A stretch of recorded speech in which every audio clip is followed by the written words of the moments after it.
وتهاي هاتنا قضب كي كسب سنة دورشوين كتدبن الدلكة وحيو اكتهاي إن أنت بدن لسوق بجبي دورشوين كأقل كهوس يضع حلبان أد فربدن أو كبدن كورم كأما جنتن كيلو بهنا برلمان كا أي صو بحين أنت كد منا أي صو بحدونان واحد عاي شركي مدرسة هجامية أو لوجو أمي إن لبعتن استيدا بشني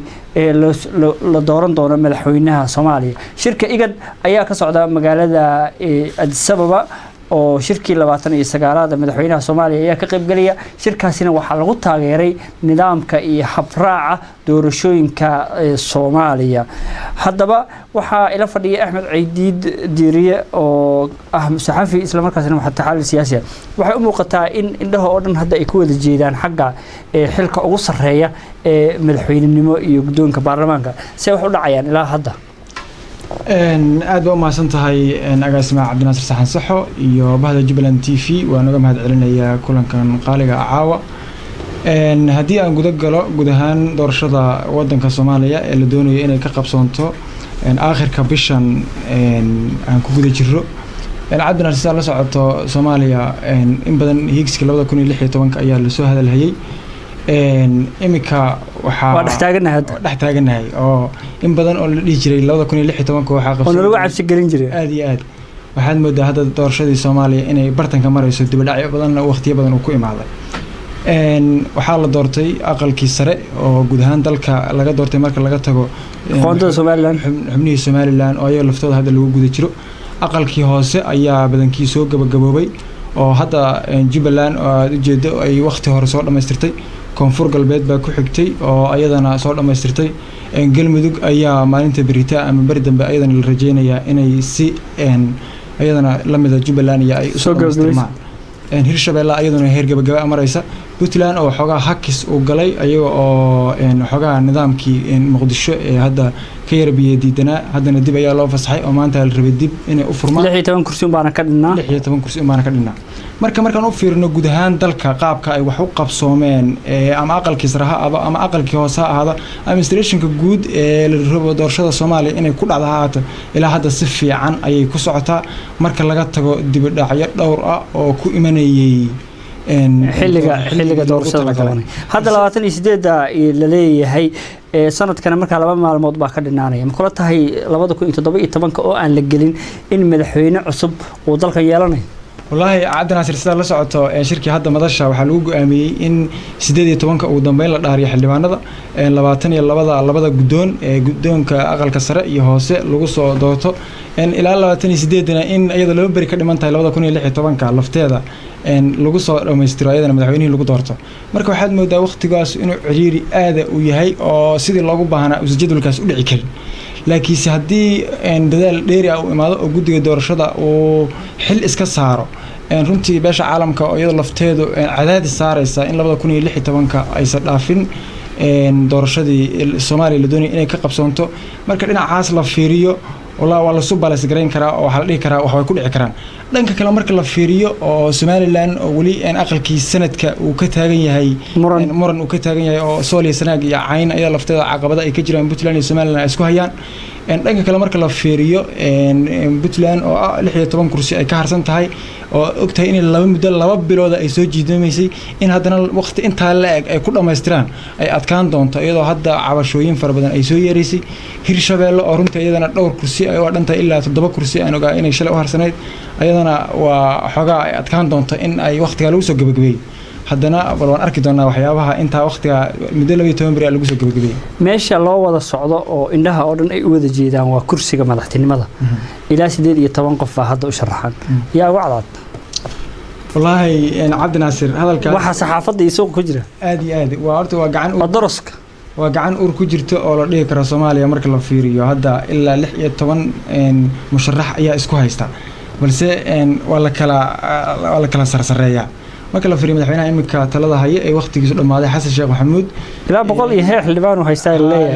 leeyahay waliba aqalkii madaxtooyada qaar kamida baa ka soo baxay maamulada qaar waxa la leeyahay runtii musharaxiin waqtigii ugu horeysay ugu cadcadaaba la leeyahay hadda way ugu rajaxun yihiin oo kamid yahay madaxweynihii hore Shariif Sheekh Axmed oo la leeyahay xisbigiisii waxa waa ka wahaysmay marka waxaad moodaa hadda doorashadan in xasan sheekh maxamuud iyo asaga wixii uun ka agdhow ay ugu biyo waxaa kaloo muuqata in ay tahay ologyo siyaasiyeed iyo isbahaysiyo halkii qabiil ay ahaan jirtay marka hore musharaxiin fara badan oo hadda lagaba yaabo inay ugu dhaleecaan badan yihiin xasan sheekh maxamuud baa laleeyahay waa ay ugu dhow yihiin oo ayaga asagaaba sharaxayba lacagta ka bixiyey marka aad fiiriso marka waxaad moodaa xasan sheekh maxamuud inuu political fara badan isticmaalayo doorashada soomaaliyana hadda waxaad moodaa in ay kusoo laaban doonto hogaankii hore oo ahaa mudane xasan sheekh maxamuud waa tahay kismaayo way kusoo qulqulayaan musharaxiinta maanta musharaxa soo gaaray waxaa lagu magacaaba cabdinaasir cabdulle jaamac oo xisbiga ama isbahaysiga siyaasadeed ee gurmud in u sharaxan yahay aan u malaynayo maxaa kismaayo is leedahay berrina waxaa la filayaa ra-iisul wasaare ku-xigeenka sidaan maqlayo maxaa kismaayo say wax u jiraan cabdinaasir waa mahadsan tahay horta saad la socoto jubbaland waxaa ka dhacay doorasho labada aqal ah sida aqalka sare iyo aqalka hoose waxay noqotay jubbaland meesha ugu cadaaladsanayd ee ay waqti horena lagu soo gabagabeeyo doorashadii labada aqal marka dhowr arrimood ayay isugu guda jiraan in musharaxiintu ay kismaayo markasta ay kusoo horumaraan waa cabdinaasir wuxuu ku yahay waa musharaxii 8aad ee kismaayo soo gaara marka waxaad moodaa waxyaabaha ugu muhiimsan ee musharaxiintaas ay door bidayaan inay tahay jubbaland oo noqotay maamulkii ugu horeeyay ee soo dhammaystira labada aqal haddana taa adligeed waxaad moodaa waxay soo gaaraysay in musharaxiin xildhibaanada kale ee lagu doorto maamul goboleedyada in markii la doorto muqdisho sii aadayo laakiin kuwan wali waa joogeen meel halkan joogaan oo yihiin 51 mudan isku xiran oo kudlada oo hal meel joogto oo xafladii madaxweynuhu uu qabtay oo hal fikir qabta oo isku xidhnaan muujinaysa marka musharax kasta wuxuu door bidayaa in 51 xildhibaan ee isku xiran uu la kulmo siyaasadiisa iyo fikirka uu qabay uu doonayo 2016 inuu wadanka ku hogaamiyana uu markaas ka dhaadhiciyo ugu dambeyntii kale cabdinaasir la leeyahay way u door bidayaan in musharaxiintu Kismaayo imaadaan waxa ay tahay waxaa lagu tiriyaa Jubbaland inaysan soo noqonin xildhibaanadii dowladda federaalka ee 2012 ilaa 2016 ku guda jiray 10 ka soo noqotay marka dadka kale oo dhan waa cusub yihiin marka siyaasadan cusub in laga dhaadhiciyo qofka waqti yar bay ku qaadanaysaa inuu ka dhaadhiciyo rabitaankiisa siyaasadeed ugu dambeyntii doorashada ka hor waxaa cabsi laga qabay xagga saxaafadda iyo in taxdiyo iyo wax ay dhacaan haddana doorashada gabagaba waaye weli dhacdooyin waaweyn oo hadda la tabiyo oo saxaafadda ku saabsanna maanan arkin oo saxafi wax la yeelay oo kale arrintaa ogaalka sidee ku dhacday horta waxaan rabaa inaan ifiyo oo su'aal muhiim ah doorka ay warbaahintu ku leedahay doorashada imika la doonayo Soomaaliya inay ka qabsanto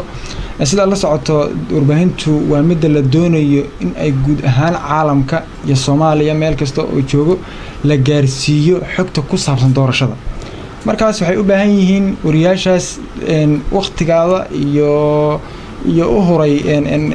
ma garanaysaa jadwalkooda u horay inay doorashada xogtooda kusoo gudbiyaan oo dadka Soomaaliyeed ay ku gaarsiiyaan waxay u baahan yihiin garab istaag fara badan waxaa lagu garab istaagi in loo fududeeyo goobta ay doorashada ka dhacayso waxaa lagu garab istaagi in ay wariyuhu oo xaq u yeesho oo aan lagu kontroolin waxa ka dhacaya meesha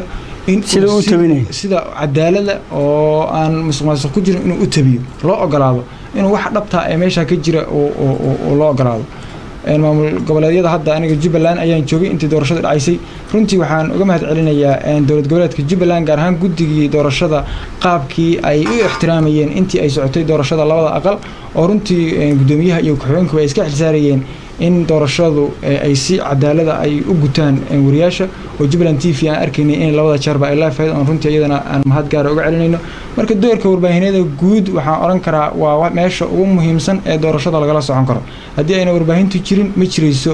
doorasho dhacaysa waayo qof kasta oo ku saabsan jooga Raas Kambooni iyo Raas Casayr iyo guud ahaan caalamka wuxuu rabaa doorashada Soomaaliya inuu la socdo warbaahintana xaqna u leeyahay aad iyo aad ayaa u mahadsantahay Axmed Caydi Diiri oo ah saxafi iyo mutaxalil siyaasi ee barnaamijka Keenaanka wararka marti igu ah qodobkaasi doorashada dadban ayaan wali ku jirnaa barnaamijka Keenaanka wararka waxa uu waramay Maxamed Keenaan oo ah afhayeenka guddiga doorashooyinka dadban ee heer federaal